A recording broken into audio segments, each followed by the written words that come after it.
Poderoso Deus e eterno Pai, Deus de toda honra e toda glória, Deus amado, Deus querido, Deus santo, ó Senhor, não repetir esse coração do Deus zero, mas dando continuidade que foi feito aqui desde o princípio. Deus Todo-Poderoso veio cumprir o que está escrito em João 3,30, que é necessário que Ele cresça e eu diminua.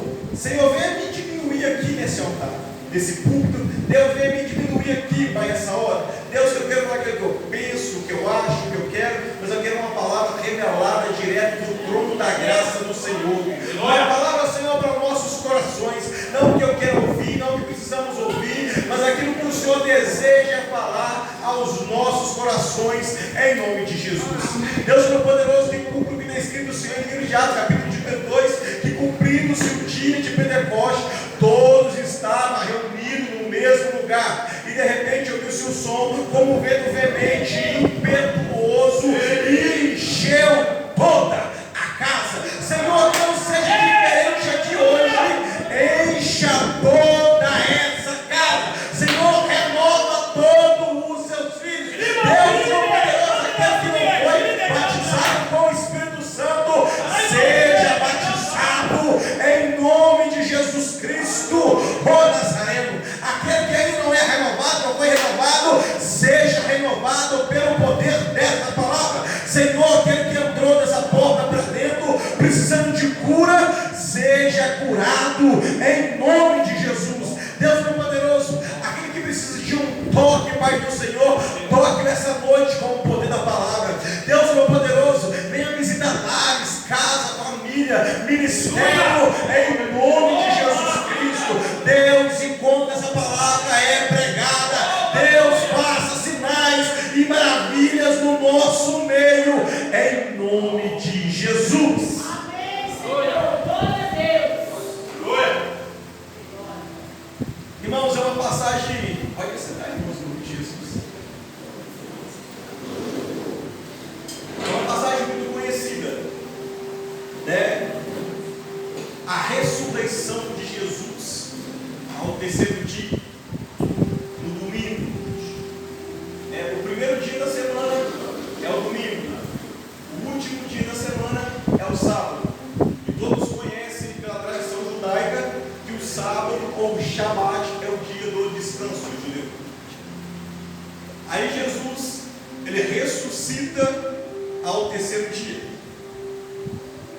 O rei a qual era aqui, quando Jesus estava nascendo, era Herodes.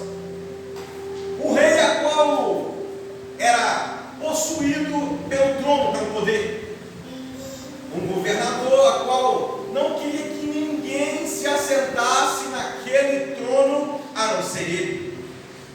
Então, o que me faz pensar é que muita gente, ao invés de preocupar com o povo, preocupa com o trono. Tem muita gente, ao me preocupar em servir ao povo, quer servir ao poder e às suas riquezas.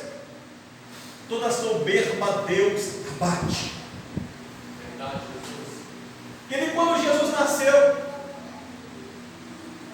o rei tinha sabido, né? Tinha vindo a informação no ouvido dele que tinha nascido um rei, e vivia no Oriente com os magos, trazendo uns presentes para Jesus.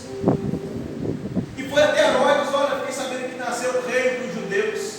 Esse rei era tão possuído pelo trono que ele pegou e matou a sua esposa mais preferida, chamada Maia, porque falaram que ela estava tramando uma possível usurpação ao trono. Ela pegou e degolou ela. 3 filhos que ele tinha mandado estudar fora de Roma.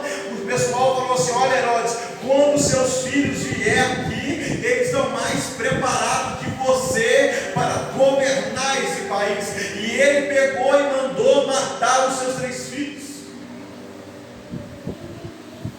Você não está diferente do dia de hoje. Quando você olha talvez para o governo, você vê pessoas assim, que ao invés de preocupar com o povo, está preocupando com o poder. Ao invés de preocupar em levar o serviço para o povo, preocupa mais com o umbigo deles. Mas feliz é a nação cujo Deus é o Senhor. Feliz é a nação cujo tem um governante chamado Lula, ou chamado Bolsonaro, ou aquela nação que espera que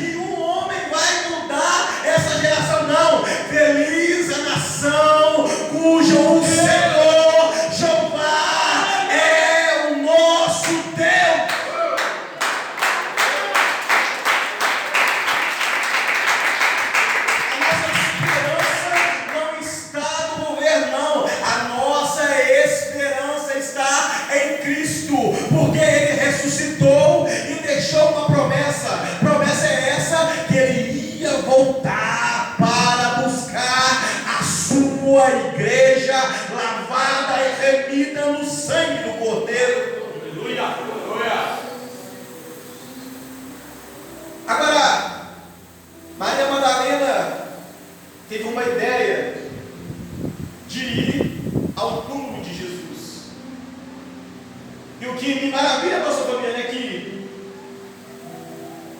a única pessoa que teve curiosidade de ir visitar o túmulo foi uma mulher. E cadê os outros 11 que Jesus tinha levantado? Quem estava vivo? Cadê os homens destemidos que era para estar de frente da obra? Uma mulher se levantou e foi visitar o sepulcro de Jesus.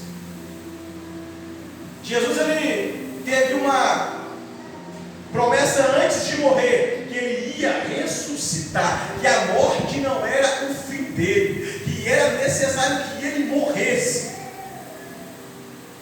Fizeram um julgamento naquela noite, o julgamento mais rápido da história, porque o julgamento aproximadamente durava entre 3 a 5 dias, para recolher todas as provas e julgar uma pessoa. O julgamento de Jesus teve provas compradas, teve pessoas pagadas, para falar que aquele homem era um farsante. E quando o rei, a qual estava ali, não queria dar a sentença, ele falou assim: olha, você vai ficar feio lá com César, você é um amigo de César. Aí ele decidiu sacrificar Jesus, mas era a propósito, para levar o meu seu pecado, para levar a minha e a sua culpa, para levar todas as nossas enfermidades ali na cruz, para pegar o nosso fardo que é pesado e te entregar o dele que é leve, para pegar o jugo do mundo que é pesado e pegar o jugo dele que é leve. Agora, depois de tantos sinais e maravilhas a qual Jesus fez, ele foi crucificado. Eu falei com o madeiro que era para mim e para você. Sacrificaram ele, chicotearam ele, cuspiram nele, bateram nele. Por quê? Porque ele pregava a verdade. Aí Jesus falou assim: se você quer vir após mim, vão ser minhas testemunhas. E testemunha no grego quer dizer mártir. Então o que ele está falando? Se você quer vir, você quer ser meu representante, você quer ser meu ministro, prepara para a morte, prepara para a perseguição, prepara para os levante, prepara para a condenação, porque Jesus Cristo foi morto e condenado, e todos os seus seguidores também têm o mesmo fim. Glória a Deus! Vamos ser cancelados, vamos ser perseguidos. O que o Fabiano falou aqui é a mais pura verdade. Estive chegando na porta da escola da minha filha. Quem quer ver o vídeo está no meu Instagram, para todo mundo ver. Ele estava com a boca toda suja de sangue, o dente todo sujo de sangue, porque o menino que dava 2 dela, tinha triplo da força dela, e empurrou ela no chão. Aí você acha que é só chegar aqui e preparar uma mensagem que nada de mal vai acontecer? Não, meu irmão. Quando o inimigo não consegue te acertar diretamente, ele vai de tabela até te acertar. Aí o diretor queria resolver, mas a última vez que ele me chamou lá foi para querer me oprimir que tirasse o vídeo. Ele estava oprimindo a pessoa errada. Porque eu não importo quantas vezes eu vou apanhar, eu estou interessado se ele vai suportar quando Jesus começar a trabalhar. Tem muita gente que não revidar, não, pode ficar tranquilo, Jesus é a nossa única saída. Agora Jesus foi tirado do madeiro, e se você não tem ciência como foi sacrificado Jesus, ele nem roupa tinha, que era para mostrar toda a sua vergonha.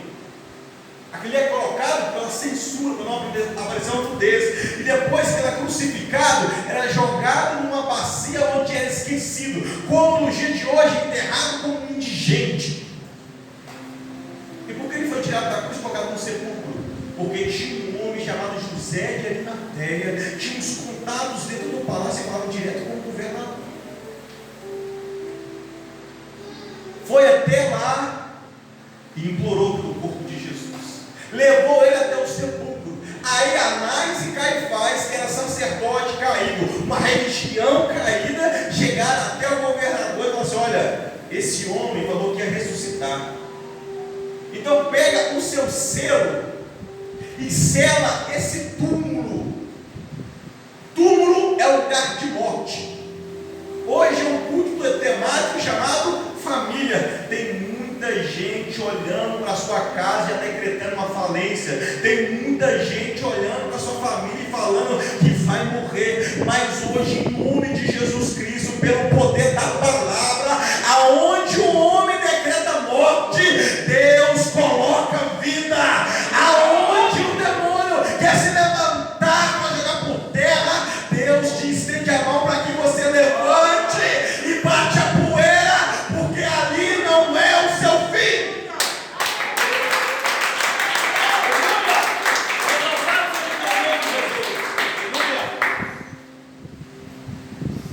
Aí eles chegaram e falaram assim: olha, pode selar com o seu selo. Se você dá uma voltada para trás, você vê que Dário também selou uma pedra que ninguém poderia tirar. Então, o selo de uma pedra é um significado onde ninguém pode mexer, a não ser uma autoridade maior. E aquela pedra ali precisava de aproximadamente 3 a 5 pessoas para remover ela do sepulcro.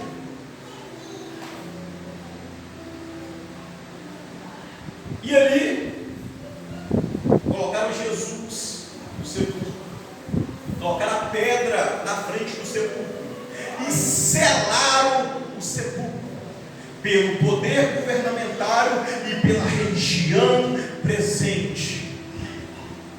Quando o governo e a religião começam a andar de mãos dadas, é para maquinar algo mal contra a obra do Senhor. Pode ficar tranquilo, porque Jesus, ele nunca perdeu uma batalha. Eu não sei a luta que você está passando, eu não sei a luta que você veio entrar aqui hoje, pedir socorro, mas pode ficar tranquilo, o socorro está a caminho. É o maior general de guerra, que é Jesus Cristo, o Nazareno, aquele que começou a boa obra, é fiel para terminar.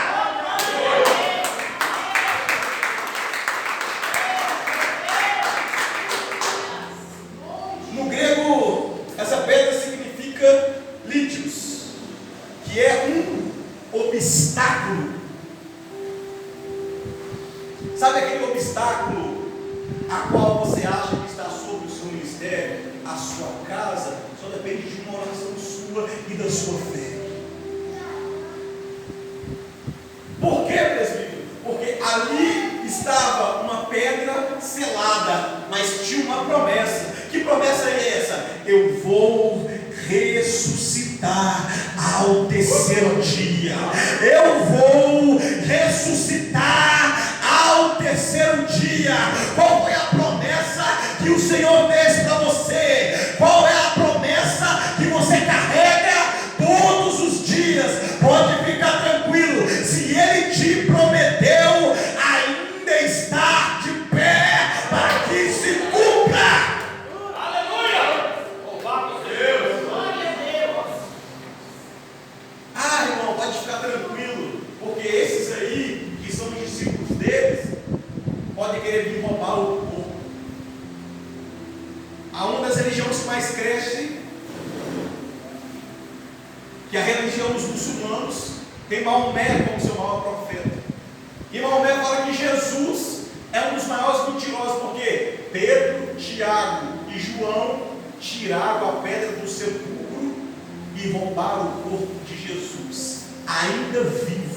Mas a minha Bíblia, a sua Bíblia fala que naquele dia um soldado perfurou o seu coração, saiu sangue e depois saiu água. Então ele foi para ali morto.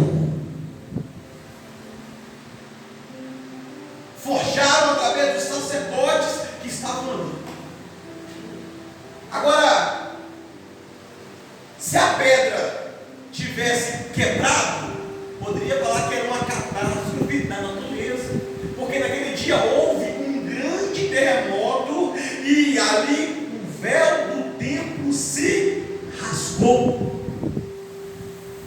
Muitos falam que o véu do templo se rasgou para que te desse acesso ao trono. Não, o véu do templo se rasgou para cumprir o que está escrito em Joel, capítulo de número 2, que naqueles dias o Espírito do Senhor será derramado sobre toda a carne. Como assim, pregador? Me explica, eu te explico. Sabe por quê? Ali dentro ficava a Arca da Aliança, que tipificava ali a presença de Deus. Mas ali desde Jeremias, a Arca da Aliança já não se encontrava presente dentro do templo. Então ali só tinha um lugar vazio. E a Bíblia fala que o Espírito do Senhor não habita em templos feitos por mãos de homens. Então quando o véu se rasgou, é para o Espírito do Senhor fazer morada na sua vida, fazer morada na sua casa, fazer morada ali no seu corpo. O véu se rasgou para mostrar que a presença do Senhor está sobre a minha vida, está sobre a sua vida. Aleluia. Deus da glória. E quando você pega no grego e vê o livro de Lucas, você vai ver que nesse terremoto, não foi um terremoto qualquer, que as fendas das rochas mais profundas se romperam. Mas a pedra do sepulcro só rolou. Lembra que eu falei que essa é uma autoridade maior que poderia tirar aquela pedra? Sim, a autoridade maior vem do céu. Quando o anjo do Senhor rolou aquela pedra para o lado e mostrou para o governo: aqui quem manda sou eu, aqui quem é autoridade sou eu, aqui quem decreta sou eu, aqui quem coloca a morte para correr sou eu, e coloca a falência no inferno sou eu. Aleluia. E a pedra rolou do sepulcro. Deus removeu a pedra do sepulcro, mas mostrava para Maria que quem tinha vencido não é a morte, mas quem tinha vencido era Cristo. É Cristo que venceu a morte, não é a morte que venceu Cristo, foi Cristo que venceu a religião e não a religião que venceu Cristo.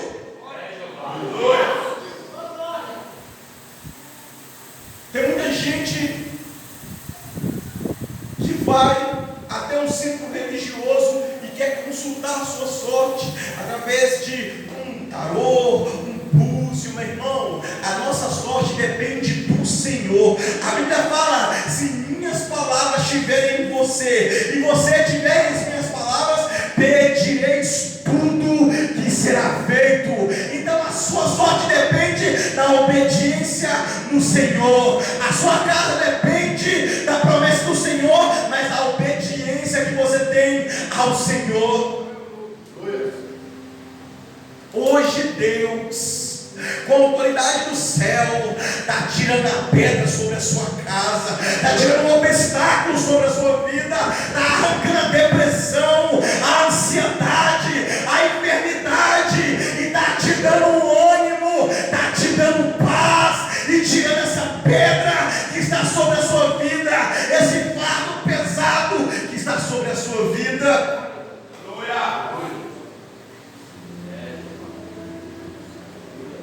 Aonde Herodes pensava que só ele podia arrancar a pedra, só ele, e Pilatos podia tirar essa pedra.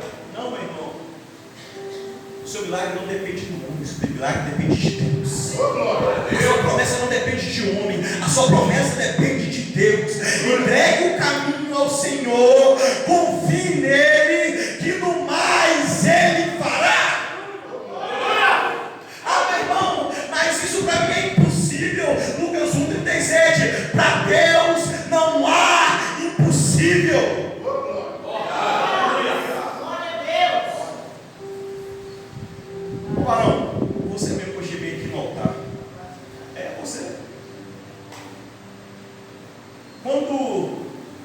chamei no altar foi para te familiarizar com o que ensina. Porque hoje Deus tira todas as pedras de obstáculo da sua vida para você ser um pregador da palavra dele. Glória a Deus! Deus ele vai te dar mensagem. Deus ele vai colocar pessoas capacitadas do seu lado para que você cresça na graça e no conhecimento de Deus. Cresça na graça e no conhecimento de Deus. Não foi à toa a sua vida aqui não. Sabe por quê? Porque Deus fala ao seu coração e manda te dizer, não é o seu fim. As provas, as lutas, os levantes que está acontecendo na sua vida, na sua casa, no seu ministério, isso é para te impulsionar, para você viver o sobrenatural de Deus. Glória a Deus!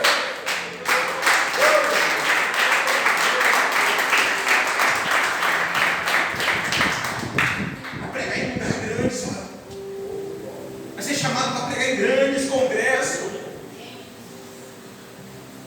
O mesmo Deus que me levantou, Ele te levanta. O mesmo Deus que me capacita, Ele te capacita. O mesmo Deus que me socorre, Ele te socorre. Ah, varão, mas eu não estou aguentando andar. Meu irmão, anda sem tiver chão. Porque a fé é o firme fundamento das coisas que não se espera, não se vê, mas se espera. Se você não tem chão para andar, continue andando, que o Senhor vai ser o seu chão. Se você não aguentar andar, começa a se arrastar, porque a mão do Senhor vai levantar você na hora certa. Mas não deixa de confiar nele. Tem muita gente, talvez olhando, qual é a minha revelação será? É tirar a pedra que você mesmo colocou. Tem muitas pedras que as pessoas colocam na nossa vida, mas tem pedras que nós mesmos colocamos nas nossas vidas. Como assim, pregador? Me explica, eu te explico. A pedra da incapacidade. Presta atenção, sabe por que, Fabiano, que nós não conseguimos realizar nem a metade dos nossos sonhos? Porque não é a meta que o nosso patrão mandou a gente bater. Porque se fosse a meta que o nosso patrão mandou a gente bater, já estava na mesa preparada. Porque você se esforça e consegue. Sabe por que talvez você vive uma vida medíocre ou abaixo da média? É porque você ainda não projetou a sua mente para viver algo grande, algo novo, algo sobrenatural de Deus. Muitas das vezes a gente nos aprisiona na nossa mente em cadeias psicológicas. Já viu vendo aqueles desenhos que o pessoal desenha no chão assim, e tem um buraco, o pessoal passa do outro lado assim, mas não passa naquele buraco? É assim a nossa mente. Talvez por insegurança de uma situação que nos machucou, a nossa mente nos cria autodefesa que nos limita a passar para o próximo nível, para tirar essa pedra da nossa cabeça. Talvez nós estamos presos dentro das nossas mentes, nos limitamos a nós mesmos, mas hoje o Senhor pega na sua mão e te chama para remover essa pedra de dentro do seu psicológico, do seu psique, da sua alma, e mostrar que o céu é o seu limite. Aleluia!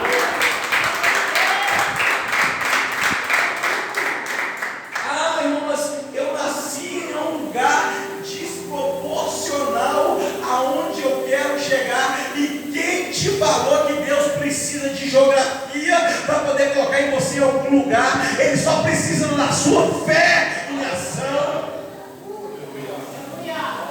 Ah, mas muitos desacreditam de mim. O Senhor não desacredita de você. Aleluia. Glória a Deus. Até quando nós vamos olhar para a pedra e recuar?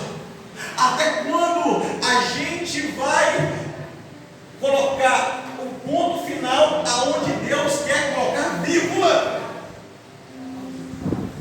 sua história não acaba aqui não. O avivamento de Deus é para nós vermos todos os dias. Mas o que nos impede? Talvez nós mesmos.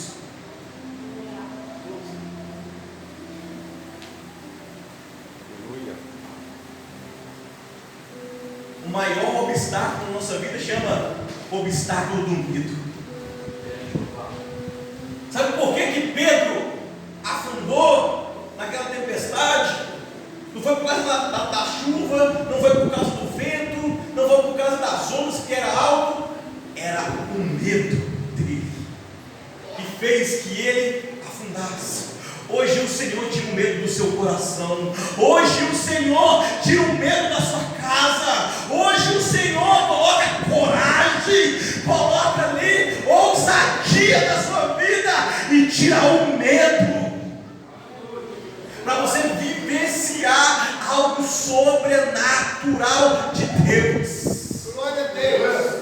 Essa pedra não vai com você para a sua casa. A sua família não vai ter pedra em cima dela, porque a sua família pertence ao Senhor. A sua casa pertence ao Senhor. E pedra nenhuma vai separar o agir de Deus na sua vida, em nome de Jesus.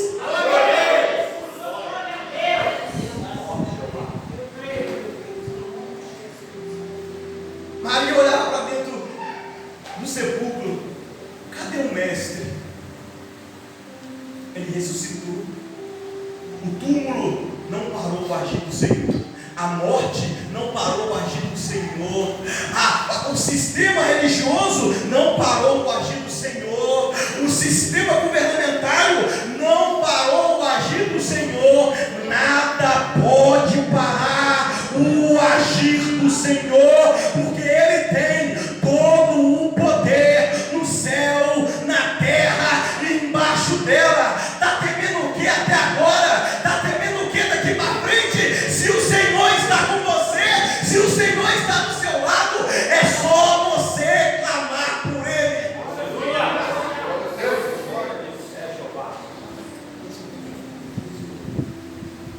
Agora fica fácil, porque tem muita gente que precisa de pedra, precisa, como Davi precisou de uma pedra para matar o gigante, para derrubar o gigante.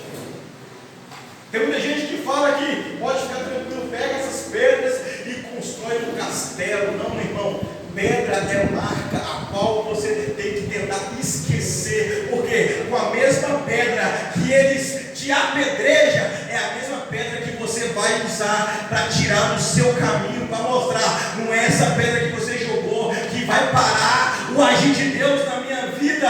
Eu vou alcançar o meu alvo, que é Cristo, e pedra nenhuma vai me parar.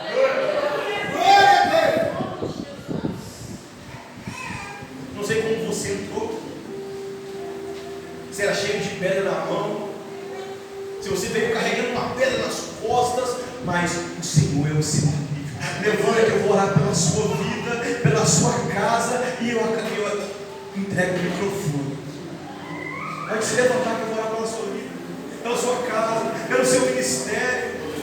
Que agora Deus vai tirar essa pedra da sua vida, da sua casa, da sua família, do seu ministério, da sua empresa, do seu trabalho.